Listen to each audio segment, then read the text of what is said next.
Suite à l'annonce ce 21 mai de l'arrivée du Pass Navigo sur nos iPhones, les initiatives visant à faciliter l'utilisation des transports en commun pour les Jeux Olympiques se poursuivent. Google Maps et Waze, deux applications appartenant à Alphabet, ont récemment modifié leur façon de proposer les meilleurs itinéraires. Auparavant, ces applications suggéraient plusieurs options d'itinéraire, parmi lesquelles il était possible de choisir le plus rapide, le plus court ou celui sans péage. Désormais, Google Maps et Waze ne proposent plus systématiquement l'itinéraire le plus court. Cette modification peut sembler surprenante, mais elle a été effectuée en raison d'un décret qui stipule que les services numériques d'assistance au déplacement doivent privilégier d'abord les itinéraires ayant le moins d'impact en termes d'émissions à gaz à effet de serre. Ce texte réglementaire encourage donc ces applications à adopter une approche plus respectueuse de l'environnement.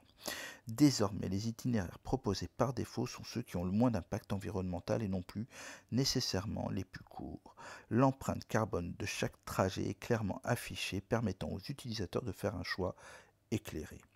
De plus, les alternatives écologiques sont mises en avant, incitant parfois les conducteurs à opter pour des trajets plus longs mais moins polluants, ce qui paraît ubuesque quand on connaît l'état de la circulation à Paris et la région parisienne. Ce choix est motivé à la fois pour des considérations écologiques, je l'ai dit, et pour des raisons pratiques liées à la gestion du trafic. L'exemple le plus récent est celui de la région Île-de-France, qui a exercé des pressions sur Google Maps pour qu'il modifie son mode de fonctionnement en prévision des JO de 2024. L'application de Transport public Paris 2024 ne proposera plus systématiquement les trajets les plus courts également, car le risque d'embouteillage serait trop élevé.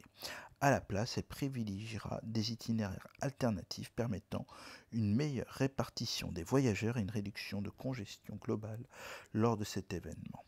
Laurent Probst, directeur général du syndicat des transports d'Île-de-France, a souligné l'importance de cette adaptation dans une interview à Ouest France. S'ils ne le font pas, il faudra que l'État prenne les décisions nécessaires.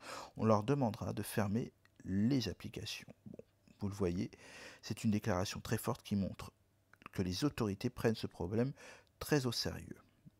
Donc, vous savez ce qu'il vous reste à faire. Si vous souhaitez arriver le plus tôt possible, ne prenez plus en compte le premier itinéraire que l'on vous proposera. À la semaine prochaine.